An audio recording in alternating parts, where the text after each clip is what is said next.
নমস্কার বন্ধুরা, বাংলার ইনভেস্টর ইউটিউব চ্যানেলে আপনাদের সকলকে স্বাগত জানাই। চ্যানেলে প্রথমবার এসে থাকলে চ্যানেলটা অবশ্যই সাবস্ক্রাইব করে রাখবেন। তো চলুন দেখে নেওয়া যাক সামনের সপ্তাহে কোন কোন ইম্পর্টেন্ট ডেটাগুলো রয়েছে যেগুলো বাজারকে বড় মুভ দিতে পারে। মানে যেই সব ডেটার কারণে এই মার্কেট ওপরের দিকে উঠতে পারে বা নিচের দিকে নামতে পারে। তবে তার আগে দেখে নিই এই সপ্তাহে বাজারে কি কোনো ছুটি রয়েছে। তো যদি কথা বলি, এই আগামীকাল মানে এই দেখতে পাচ্ছেন এই 26 তারিখে এই সোমবার মার্কেট ছুটি থাকবে এই রিপাবলিক ডে এর কারণে। মানে মার্কেট এটা কিন্তু টানা মঙ্গলবারে খুলবে। তো এই সপ্তাহে নর্মাল যে মার্কেট সেটা কিন্তু 4 দিন খোলা থাকছে। তবে এই 4 দিন খোলা থাকলেও যদি কথা বলি, এই সামনেই যে রবিবার আসছে সেদিন কিন্তু মার্কেট ওপেন থাকবে, মানে এই ফেব্রুয়ারির 1 তারিখে। তো এই ফেব্রুয়ারির 1 তারিখে কি হয়, এই বাজেট ঘোষণা হয় এবং সেই বাজেট যেদিনেই হোক না কেন আমাদের যে মার্কেট সেটা ওপেন থাকে। তো কখন খুলবে দেখতে পাচ্ছেন এই প্রি ওপেন এই 9টার সময়। এই নর্মাল মার্কেট এটা শুরু হবে 9:15 থেকে এবং মার্কেট কটা পর্যন্ত চলবে, নর্মাল যেমন মার্কেট চলে সেরকমই চলবে। তো সবকিছু সিজন থাকবে, এই ব্লক ডিল সিজন থাকবে, special pre open season, call auction liquid season থাকবে, তারপরে ব্লক ডিল সিজন 2 থাকবে, পোস্ট ক্লোজিং সিজন থাকবে এবং trade modification cut off time থাকবে। মানে নর্মাল যেমন মার্কেট চলে সেরকমই খোলা থাকবে, শুধু দিনটা পড়েছে রবিবার। আর এরপরে নিফটি এটা গত সপ্তাহে কিরকম পারফর্ম করেছে, যদি গত সপ্তাহের কথা বলি, দেখতে পাচ্ছেন প্রায় 2%-এর কাছাকাছি ডাউন হয়েছে এবং বিশেষ করে দেখতে পাচ্ছেন এই জানুয়ারি মাসের সময় করেই, মানে এই প্রথম দিকে এই যে নিফটি 50 এটাই অল টাইম হাই লাগিয়েছিল এবং সেইখান থেকে লাগাতার নিচের দিকেই পড়ছে। যদি এরকম টপ থেকেও দেখেন, দেখতে পাচ্ছেন এই অল্প কিছুদিনে নিফটি 50 প্রায় কিন্তু 4.5%-এর কাছাকাছি ডাউন হয়ে গেছে। মানে বাজারে এই যে বিয়ারিশ মনোভাব সেটা কিন্তু বজায় রয়েছে এবং তারই সঙ্গে সঙ্গে এই যে বিএসসি সেন্সেক্স এটারও যদি কথা বলি, এটাও 5 দিনে প্রায় 2.25%-এর কাছাকাছি পড়েছে এবং এক মাসেও যদি দেখেন এই টপ থেকে দেখতে পাচ্ছেন এটাও প্রায় 5%-এর কাছাকাছি পড়া। এরপরে চলুন দেখে নিই আমেরিকান মার্কেট এটা কিভাবে ক্লোজ হয়েছিল। তো যদি শুক্রবারের আমেরিকান মার্কেটেরও কথা বলি, এই ডাউ জোন্স এখান থেকে দেখতে পাচ্ছেন সেরকম কোনো পজিটিভ সাপোর্ট পাওয়া যাবে না, এটা লাল নিশানেই বন্ধ হয়েছে এবং আমাদের এই যে গিভ নিফটি এটাও কিন্তু খারাপ সংকেত দিয়েছে। এই গিভ নিফটি দেখতে পাচ্ছেন প্রায় কিন্তু 300 পয়েন্টের কাছাকাছি পড়ে গিয়েছিল। তবে কিছু যেমন খারাপ খবর রয়েছে, কিছু ভালো খবরও রয়েছে। আর মার্কেটে যখন ভালো খবর এবং খারাপ খবর একসঙ্গে আসে তখন কিন্তু যে খারাপ খবর থাকে তার উপরেই মার্কেট বেশি রিয়াক্ট করে। তো ভালো খবরগুলো কি কি রয়েছে যদি কথা বলি, প্রথম যে ভালো খবর সেটা আসছে এই আরবিআই এদের তরফ থেকে। কি খবর আসছে এখানে দেখতে পাচ্ছেন, reserve bank of India moves into inject over race 2 lakh crore into banking system. মানে আমাদের যে আরবিআই রয়েছে তারা এই ব্যাংকে প্রায় 2 লাখ কোটি টাকা ইনফিউজ করতে চলেছে। মানে এই ব্যাংকগুলোর কাছে টাকা আসবে এবং কি কি প্রকারে এই টাকা আসবে দেখতে পাচ্ছেন, এই মার্কেট বন্ড পারচেজ, মানে সরকারি যে বন্ড রয়েছে সেগুলো পারচেজ করে, তার সঙ্গে সঙ্গে ফরেন এক্সচেঞ্জ সোয়াপ করে এবং তার সঙ্গে সঙ্গে ভেরিয়েবল রেপো রেট অপারেশন এর মাধ্যমে আসবে। তো এই জিনিসগুলো কি একটু দেখে নিলেই বুঝতে পারবেন। তো যদি প্রথমে কথা বলি এই ওপেন মার্কেট অপারেশন এর মানে কি, মানে এই আরবিআই তারা এই গভর্নমেন্টের যে সিকিউরিটি সেগুলো কিনে নেবে। কিসের মাধ্যমে কিনবে, টাকার মাধ্যমেই কিনবে। মানে বাজারে টাকা আসবে আর এই বাজারে টাকা এলে কি হয়, আমাদের যে ইন্টারেস্ট রেট সেটা কমার সম্ভাবনা থাকে। তো এই 1 লাখ কোটি টাকা ওএমওর মাধ্যমে বাজারে আসবে, যার মধ্যে প্রথম 50,000 কোটি টাকা এটা আসবে ফেব্রুয়ারির 5 তারিখে এবং পরের যে 50,000 কোটি টাকা এটা আসছে ফেব্রুয়ারির 12 তারিখে। তারপরে এই ফরেন এক্সচেঞ্জ সোয়াপ, তো আমাদের ইন্ডিয়ায় যে ব্যাংকগুলো রয়েছে তাদের কাছে কি থাকে, এই ডলার থাকে এবং আরবিআই এর কাছে কি থাকে, রুপি থাকে। তো এই আরবিআই কি করবে, এই ব্যাংকগুলোর কাছ থেকে যে ডলার সেগুলো কিনে নেবে এবং আরবিআই তার পরিবর্তে ব্যাংকগুলোকে কি দেবে, এই রুপি দেবে। মানে ব্যাংকগুলোর কাছে এই যে টাকা সেটা বাড়বে, তো তারা আরো বেশি করে মানুষকে লোন দিতে পারবে এবং তার সঙ্গে সঙ্গে ইন্টারেস্ট রেট এটাও কিন্তু তারা কমাতে পারে। তো এটা কবে থেকে শুরু হবে, এই ফেব্রুয়ারির 4 তারিখ থেকে শুরু হবে এবং চলবে 3 বছরের জন্য। এবং তারপরে দেখতে পাচ্ছেন এই ভেরিয়েবল রেপো রেট অপারেশন এর মাধ্যমে করা হবে। এই 90 দিনের ভিআরআর অকশন থাকবে। তো এই ভিআরআর অকশন মানে কি, মানে এখানে বিভিন্ন ব্যাংকগুলো এই আরবিআই কে বলবে যে তাদের কিরকম কি ইন্টারেস্ট রেটে লোন লাগবে এবং তারপরে বিভিন্ন ব্যাংকগুলোর কাছ থেকে এই আরবিআই মতামত নেওয়ার পরে তাদের যে একটা অ্যাভারেজ ইন্টারেস্ট রেট বেরোবে সেই রেটে লোন দেবে। তো সহজ ভাষায় বুঝতে গেলে এই যে ভিআরআর এটা কিন্তু এই ধরনেরই জিনিস এবং এই প্রতিটা জিনিসই মার্কেটের জন্য কিন্তু পজিটিভ ব্যাপার। এবং তারপরে এই সপ্তাহতেই ইন্ডিয়া এবং ইউরোপিয়ান ইউনিয়নের মধ্যে ট্রেড ডিলের ব্যাপারে কোনো খবর সামনে চলে আসতে পারে। দেখতেই পাচ্ছেন এই দিল্লি সামিটের আগে এই ইউরোপিয়ান ইউনিয়নের লিডার তিনি ইন্ডিয়াতে আসছেন এই চিফ গেস্ট হিসাবে এই রিপাবলিক ডে এর সময়। তো রিপাবলিক ডে কবে রয়েছে, আগামীকালই রয়েছে এবং এই সময় ইন্ডিয়া এবং ইউরোপিয়ান ইউনিয়নের মধ্যে যে ট্রেড ডিল সেই ব্যাপারে কিন্তু কথাবার্তা হতে পারে এবং এই যে ট্রেড ডিল সেটা হতে পারে এফটিএ মানে ফ্রি ট্রেড এগ্রিমেন্ট।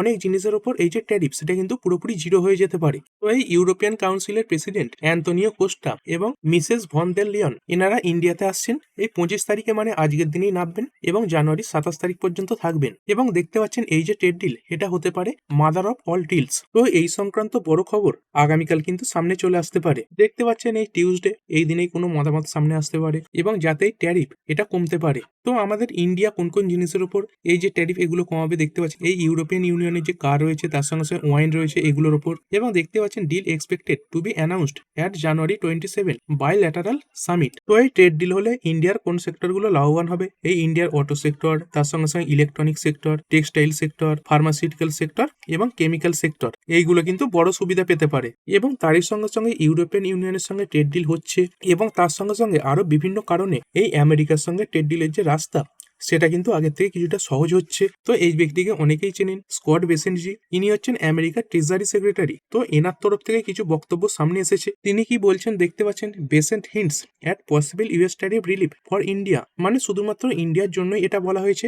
এবং কি কারণে বলেছে? As Russian oil import drop, মানে ভারত ইতিমধ্যেই এই রাশিয়ার তরফ থেকে ক্রুড অয়েল কেনা এটা আগের থেকে অনেক কমিয়ে দিয়েছে। এই কারণে কিন্তু স্কট বেসেন্টজি তিনি বলছেন যে ইন্ডিয়ার উপর আমেরিকা এই যে অতিরিক্ত ট্যারিফ ছিল 25% সেটা কমাতে পারেন। তো এর আগে আমেরিকা কেন একটা অতিরিক্ত ট্যারিফ বসিয়েছিল? কারণ আমরা এই রাশিয়ার তরফ থেকে ক্রুড অয়েল কিনছিলাম এবং যেটাতে আমেরিকার আপত্তি ছিল, তো সেই কারণে ট্যারিফ বসিয়েছিল।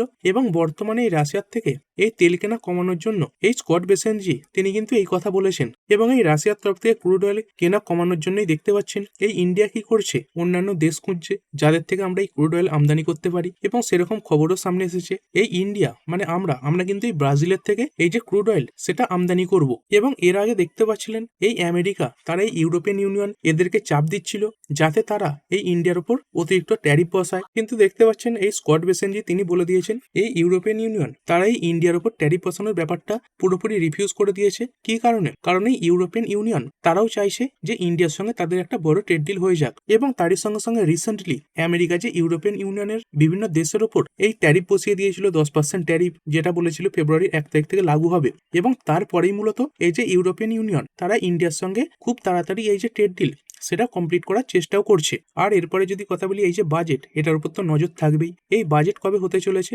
বাজেট হতে চলেছে 1 ফেব্রুয়ারি মানে রবিবার পড়ছে। তো এই বাজেটে কি হয়? বাজেটে নির্মলা সীতারামনজি তিনি এই যে বাজেট সেটা ঘোষণা করবেন। তো এই বাজেটের মধ্যে অনেক কিছু পার্ট থাকে এবং তার মধ্যে কিছু কিছু পার্ট রয়েছে যেটা মার্কেটের সঙ্গে সরাসরি রিলেটেড। তো তিনি যখন কোনো বক্তব্য বলবেন যেটা মার্কেটের সঙ্গে রিলেটেড এবং সেটা যখনই খারাপ হবে তখন মার্কেট নেগেটিভ রিয়াকশন দেখাবে। আবার যেই মুহূর্তে ভালো খবর বলবেন তখন কিন্তু মার্কেটে পজিটিভ রিয়াকশন দেখা যাবে। মানে প্রচুর ভলিটিলিটি এই রবিবার দিন কিন্তু আমরা মার্কেটে দেখতে পাবো। আর তারপরে এই সপ্তাহ আরো একটা বড় গুরুত্বপূর্ণ ডিসিশন সামনে আসবে। সেটা কি?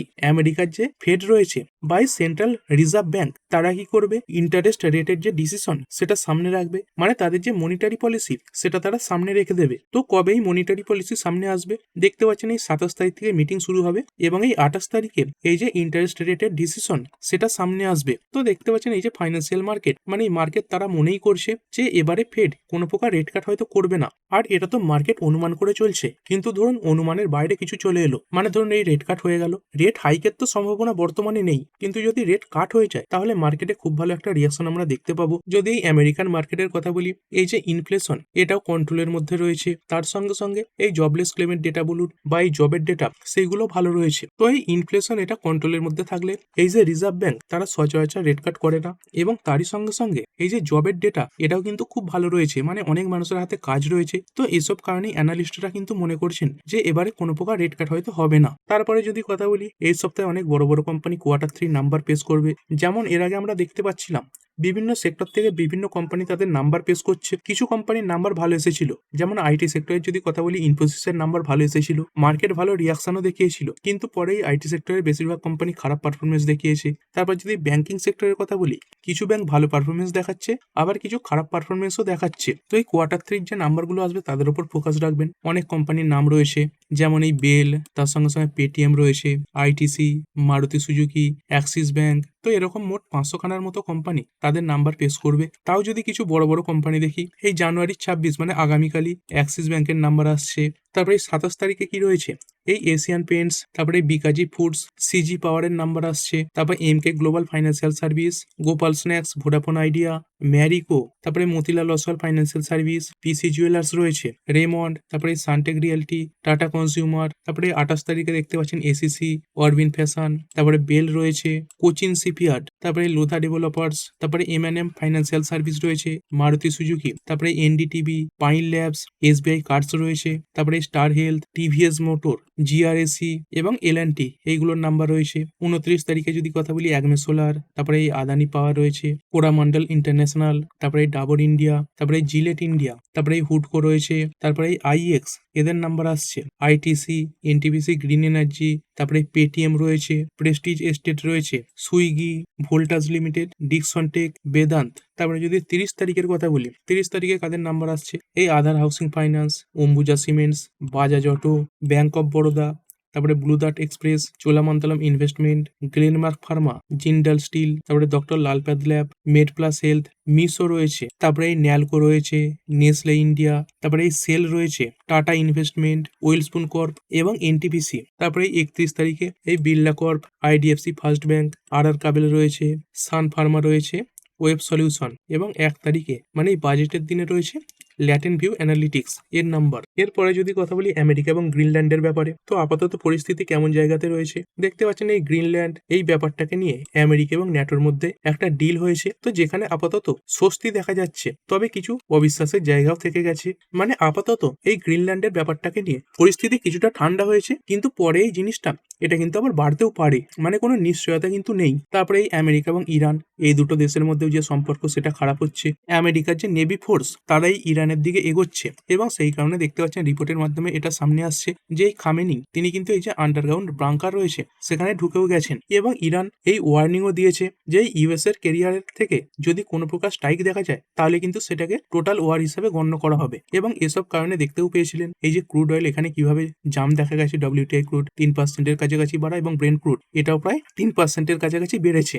আর এরপরে তো এফআইআই এবং ডিআইআই এদের ডেটার উপর নজর থাকবেই, যেভাবে এই এফআইআই নিয়মিত বিক্রি করেই যাচ্ছে, তো এই বাজেটের আগে এফআইআই মার্কেটে ফিরবে বলে তো মনে হয় না, তবুও এই ডেটাটা দেখা জরুরি। আর যদি গোল্ড এবং সিলভারের কথা বলি, এই যুদ্ধ পরিস্থিতি একটু বেড়ে যাওয়ায় মানে এই আমেরিকা এবং ইরানের মধ্যে এই গোল্ড এবং সিলভারেও আবার ভালো জাম দেখা গেছে। তো সিলভার দেখতে পাচ্ছেন এর আগের দিনে আবার অল টাইম হাই লাগিয়েছিল, প্রায় 3,36,000-এর ওপরে উঠেছিল এবং এই গোল্ড ফিউচার এটাও বলতে পারেন প্রায় টপ লেভেলের কাছাকাছি রয়েছে। তারপরে রুপি এবং ডলারের সম্পর্ক, তো আমাদের রুপি আস্তে আস্তে দুর্বলই হচ্ছে, দেখতে পাচ্ছেন এই 91.59-এর কাছাকাছি উঠে গেছে। তারপরে বিটকয়েন এটা কিরকম পারফরমেন্স দেখাচ্ছে, তো এই ক্রিপ্টো মার্কেট বর্তমানে একদম ফ্ল্যাট রয়েছে। এই বিটকয়েন দেখতে পাচ্ছেন $88,554 কাছাকাছি রয়েছে। আর শেষে যদি নিফটির কথা বলি, তো মোটামুটি 24,900 25,000 এই জোনটাকে সাপোর্ট নিয়ে নিফটি এখন কনসলিডেট করছে। তো মোটামুটি 25,000 25,100 এগুলোকে ধরে রাখলে এই যে নিফটি এটা মোটামুটি 25,300 থেকে এই 25,500 পর্যন্ত উঠতে পারে এবং মোটামুটি 25,700-র উপরে গেলে প্রায় 26,000 পর্যন্ত যাওয়ার সম্ভাবনা রয়েছে। এবং অন্যদিকে যদি কথা বলি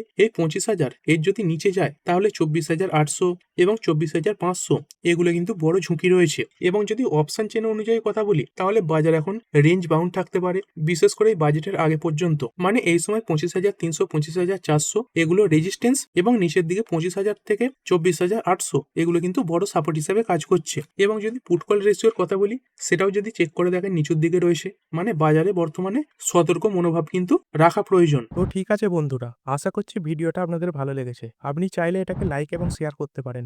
আর শেয়ার মার্কেট সংক্রান্ত ডেইলি নিউজ আপডেট পেতে চ্যানেলটা সাবস্ক্রাইব করে রাখবেন এবং পাশে থাকা বেল আইকনটি টিপে অল অবশ্যই সিলেক্ট করে রাখবেন, যাতে পরবর্তী ভিডিওর নোটিফিকেশন আপনার কাছে সময় মতো পৌঁছে যায়। আর হ্যাঁ, ভিডিওটি শুধুমাত্র ইনফরমেশন এবং এডুকেশনাল পারপাসের জন্য বানানো হয়েছে। আমি সেবি রেজিস্টার্ড নই, তাই কোনো প্রকার শেয়ারে কোনো প্রকার বাই, সেল, হোল্ড বা অ্যাভারেজ করার কোনো সিদ্ধান্ত নেওয়ার আগে আপনার যে ফাইন্যান্সিয়াল অ্যাডভাইজার আছে তার সঙ্গে অবশ্যই আলোচনা করবেন। দেখা হচ্ছে পরের ভিডিওতে। ধন্যবাদ।